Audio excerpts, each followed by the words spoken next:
चलेगी, अखबार में छपेगी, यूट्यूब पे चलेगी, बड़े बड़े बैनर लगेंगे, रेडियो पे चलेगी, पर्चों में छप के घर तक पहुंचेगी। आपकी मेरी बात कैसे पहुंचेगी? जब आप गरीब के बच्चे घर घर जाके लोगों को समझाने का काम करें। आप ये बताओ ईमानदारी से और सच्चे मन से बताना, आप ये मानते हो नहीं मानते हो कि जब हमारा भाई, हमारी पार्टी, हमारा संगठन सत्ता में आएगा तो हमें बेरोजगारी का दर्द नहीं देखना पड़ेगा? बताओ कितने लोग मानते हैं इस बात को? तो ये बताओ, ये भूख, परेशानी, गरीबी, लाचारी की जिंदगी अच्छी लग रही है क्या? दोबारा पूछ रहा हूं, ऐसे नहीं, जोर से बताओ। इसको बदलने के लिए क्या कर रहे हो? क्या कर रहे हो? मुझे कहते हैं, दूसरे लोग कहते हैं कि ये नौजवान तो गैर जिम्मेदार था, ये तो नासमझ है, ये तो बहुत कुछ जानते नहीं है, ये तो सिर्फ नारा लगाते हैं। मैं उनको कहता हूं कि मैं इन्हीं नौजवानों में से एक हूं जिसने सबके मुंह पे ताला लगाने का काम किया है।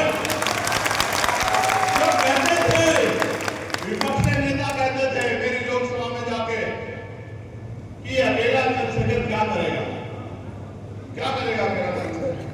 बताओ, आज पार्लियामेंट में आपका अकेला नीले पटने वाला सबसे दिखाई देता है, दिखाई देता है?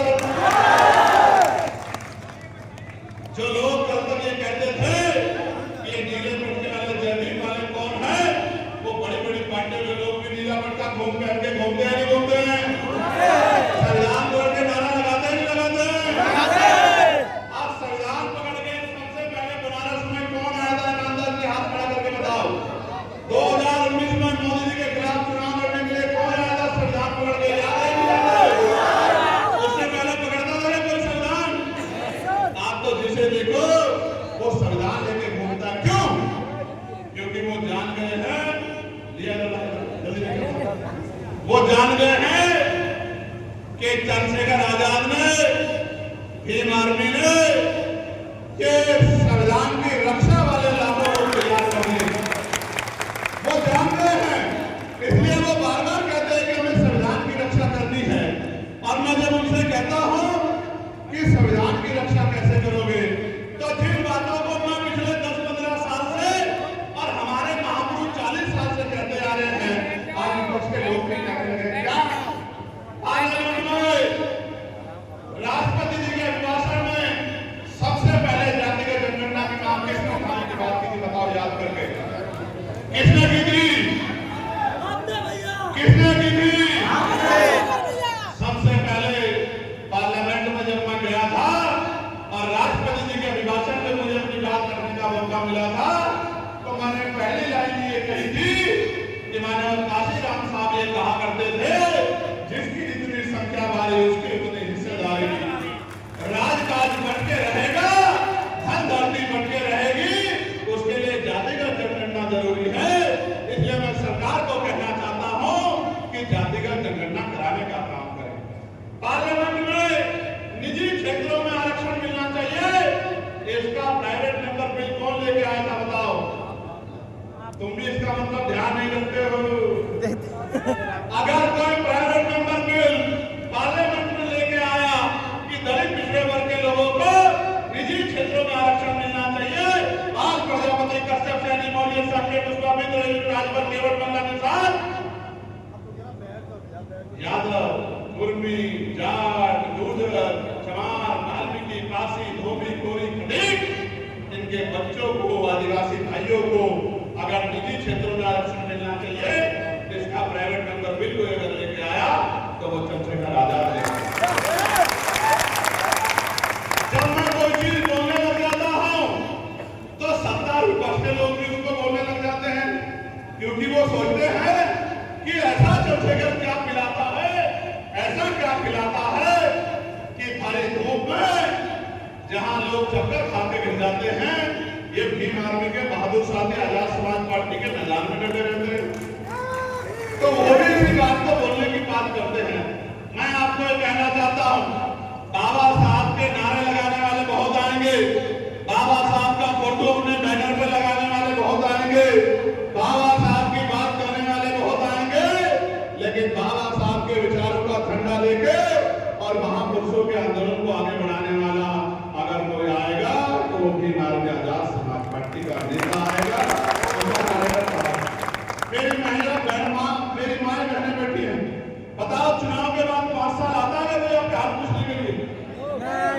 आपको बच्ची की शादी करनी हो, बच्चे की शादी करनी हो, मकान बनाना हो, अस्पताल जाना हो, अपने बच्चों को स्कूल भेजना हो, आप भी बताओ चुनाव के बाद 5 साल कोई आता है क्या?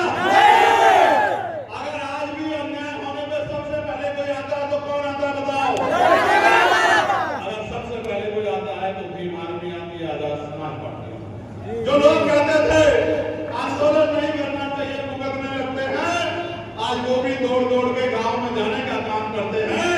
ये जज्बा अगर किसी ने पैदा किया है तो दोनों हाथों से कहिए कि धन्यवाद भीम आर्मी, धन्यवाद आजाद समाज पार्टी। और नेता चुनाव के बाद हारे या जीते 4.5 साल नहीं दिखते थे, जब दोबारा चुनाव आता था तभी आते। ये पुलिस के साथ भी खड़े हैं, मैं इनका धन्यवाद दूंगा। कई बार मेरी नाराजगी भी इनसे हो जाती है क्योंकि ये कई बार सब तो ऐसे नहीं हैं, लेकिन क्या करें, इनकी भी मजबूरी है। ये सरकार के संरक्षण में है, सरकार के नेतृत्व में है, सरकार के अधीन है, तो इनको अपनी नौकरी करने के लिए कई बार जो है संविधान विरोधी कार्य भी करने पड़ते हैं, तो मैं नाराज हो जाता हूँ। लेकिन अगर पुलिस के भाइयों को भी 8 घंटे की ड्यूटी मिले, सप्ताह में 1 दिन छुट्टी मिले, इनका भी जो है वेतन वृद्धि हो, इनको भी पेंशन का लाभ हो, अगर इस बात को, लेकिन इनकी तकलीफ भी मेरी तकलीफ है क्योंकि ये भी उत्तर प्रदेश के लोग हैं। इनके आंसू पूछने का काम भी, इनके चेहरे पर खुशहाली लाने का काम भी चंद्रशेखर आजाद का है। इसीलिए मैं सबकी बात करता हूँ। अर्धसैनिक बलों की मेरे भाई खड़े हैं, सीआरपीएफ के जवान, अर्धसैनिक बलों भाइयों के वेतन पर जो टैक्स लगा है उस टैक्स को खत्म करना चाहिए। बजट में अगर ये भी किसी ने मांग उठाई है तो आपके चंद्रशेखर आजाद ने उठाई है, क्योंकि यही मेरे भाई मेरी भी रक्षा करते हैं, देश के नेताओं की भी रक्षा करते हैं, बिजनेसमैनों की भी रक्षा करते हैं, और इन्हीं के साथ ही हमारे सेना के जवान बॉर्डर पे इस देश की रक्षा के लिए भी अपने प्राणों का बलिदान देते हैं। और तब तो बहुत नारे लगते हैं, लेकिन शहादत के बाद शहादत के जो सम्मान मिलता है उसको लेने के लिए भी परिवार को गली गली चक्कर काटते हैं। तो प्यारे भाइयों, हम कैसा उत्तर प्रदेश चाहते हैं? ऐसा उत्तर प्रदेश जहां थाने से लेके कचहरी से लेके सरकारी दफ्तर से लेके कहीं भी गरीबों को न्याय ना मिले, ऐसा उत्तर प्रदेश। ये ऐसा उत्तर प्रदेश जहां गरीब जनता की सुनवाई हो, गरीब जनता के आंसू पूछा जाए, सरकार की योजना का लाभ गरीबों के लिए हो, सरकार गरीबों की हो, पूंजीपतियों के नाम। कैसा उत्तर प्रदेश हम लोग चाहते हैं बताइए? कैसा उत्तर प्रदेश हम लोग चाहते हैं? जोर से बताओ, कैसा चाहते हैं? गरीबों की सुनवाई वाला या गरीबों की कुटाई वाला? वो उत्तर प्रदेश बनाने के लिए आपको और मुझे दिन रात मेहनत करनी पड़ेगी और गांव गांव जाके लोगों को जागरूक करना पड़ेगा। कर लोगे नहीं कर लोगे? ऐसा तो नहीं आपके बाद घर में जाके सो जाओगे। ऐसे हाथ उठे बंद करके बताओ, कितने लोग हैं जो आज के बाद जाके काम पर जुटेंगे? दोनों हाथ उठा के बताओ जो लोग आज के बाद काम पर जुटेंगे। और ऐसे कितने हैं जो आज के बाद घर में जाके चैन की नींद सो जाएंगे, जो चंद्रशेखर भाई की लड़ाई हाथ लड़ाएंगे? ऐसे कितने लोग हैं वो भी हाथ उठा ले जो आज के बाद घर में पड़ के सोने वाले हैं? पक्का मेहनत करोगे? मेहनत करोगे? गरीबों के जीवन में खुशहाली लाने का प्रयास करोगे? अपने दिल बदलने के लिए काम करोगे? मेहनत करोगे? अनुशासन बनाओगे? ताकत बनाओगे? अपनी परेशानियों से निकलने का प्रयास करोगे? पक्का भाईचारा बनाओगे? झगड़ा तो नहीं करोगे बहुजन समाज के लोगों में आपस में? देखो प्यारे भाइयों, सुनो, जिन भाइयों के साथ मिलकर हमें आगे बढ़ना है, दुश्मन प्रयास करेगा कि उनमें हमें झगड़ा हो जाइए और हमें इतनी दूरियां हो जाए कि हम एक दूसरे के साथ ना खड़े और हमें समझदार होना चाहिए। जब हम ये मानते हैं